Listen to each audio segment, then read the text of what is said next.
Адам баласы өмірге келіп, аяқ басқан сәтінен бастап айналасына қызығушылықпен қарайды.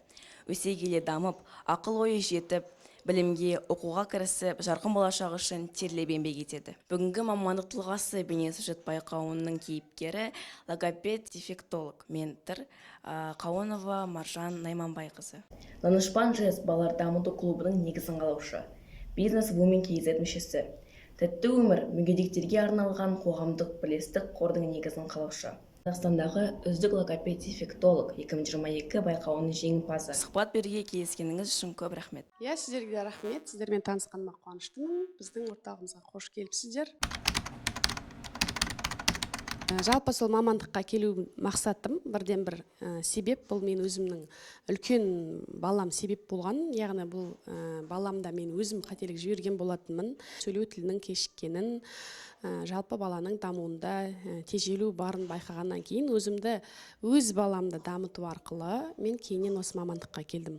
Бірінші үйде отырып балалармен айналысып, өз баламнан тәжірибе жинап, нәтиже көрсеткеннен кейін неге мен басқа ата-аналарға көмектеске деген ой келіп, сол ойымды жүзеге асырып 2020 жылы ең алғашқы кабинетімді ашқан болатын.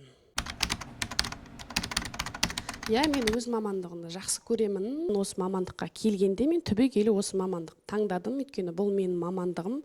Осы мамандығымнан ләззат аламын. Қазіргі таңда осы мамандығым арқылы шыны керек сауапта жасап жатырмыз. Және де біраз ата-аналарға жақсы балаларына жақсы жол көрсетіп отырмыз.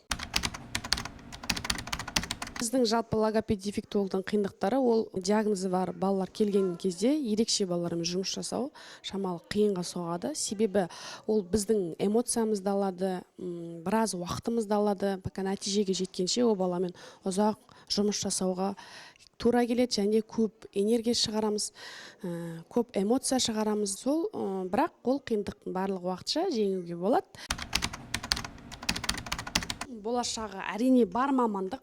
Өйткені қазір білесіздер, барлық баланың гаджетке, ютубқа, компьютерге кетуіне байланысты қазір сұранысқа өте ие мамандық деп айта аламын. Мамандар көп болса, біз осындай диагноз бар балаларды алдын аламыз деп ойлаймын.